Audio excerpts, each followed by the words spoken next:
তিন চাকার যান চলাচল বন্ধের দাবিতে মাগুরার অভ্যন্তরীণ রুটে আজও বাস চলাচল বন্ধ রয়েছে। জেলা বাস মালিক সমিতির সিদ্ধান্তে সোমবার থেকে বাস বন্ধ থাকায় যাত্রীদের ভোগান্তি পোহাতে হচ্ছে।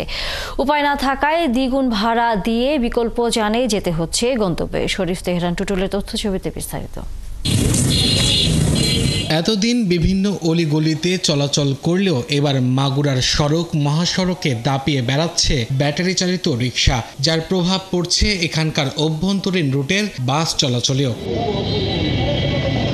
শ্রমিকরা বলছেন, সড়কে তিন চাকার যান চলাচল বন্ধের দাবি জানানো হচ্ছিল দীর্ঘদিন ধরে। দাবি পূরণ না হওয়ায় সোমবার থেকে জেলার 4 উপজেলার অভ্যন্তরীণ রুটে বাস চলাচল বন্ধ রয়েছে। ইজিবাইকালার যেভাবে বেপরোয়াভাবে চালায়, এটা দুর্ঘটনা ঘটার সম্ভাবনা থাকে। এর জন্য আমরা চাচ্ছি যে এটা একটু কন্ট্রোলে আসুক। আমাদের পেট চলতেছে না, আমাদের সংসার চলতেছে না, আমাদের প্রতিটা গাড়ির তেলে দিনা, প্রতিটা গাড়ির ট্যাঙ্কি খালি। তবে বাস বন্ধের সুযোগে সড়ক দখলে নিয়েছে তিন চাকার যান।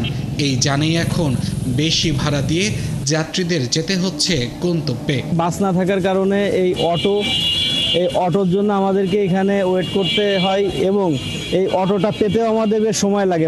আমরা প্রথমত এখানে চাকরিজীবী যারা নির্দিষ্ট টাইমে গন্তব্যে যায়, কিন্তু এনাদের বাস মালিক এবং যারা অটো আছেন এনাদের মাঝে মাঝে এই সংঘর্ষটা হচ্ছে। বাসের মালিক পক্ষ জানিয়েছে, তিন চাকার যানের কারণে শ্রমিকদের মজুরি সহ খরচের টাকা উঠছে না, পাশাপাশি সড়কে বেড়ে গেছে দুর্ঘটনা। যে সমস্ত সড়কে বাস চলাচল করে সেই সমস্ত সড়কে যদি এই অবৈধ যান চলাচল করে, এরা আদৌ এই শ্রমিকরা গাড়ি চালাবে না। বাস মালিকদের সাথে আলোচনা করে সমস্যার সমাধানের আশ্বাস দিয়েছেন পুলিশ সুপার। এখানে বাস মালিক সমিতি এবং ইজি বাইক চালকদের মধ্যে যে সমস্যাটা তৈরি হয়েছে, এটা সমাধানের জন্য আমরা খুব শীঘ্রই বসব। মাগুরায় ব্যাটারি চালিত রিকশার সংখ্যা 3000-এর বেশি। এই যানের মহাসড়কে চলাচলেও নিষেধাজ্ঞা আছে। আব্দুল্লাহ মামুন, ৭১।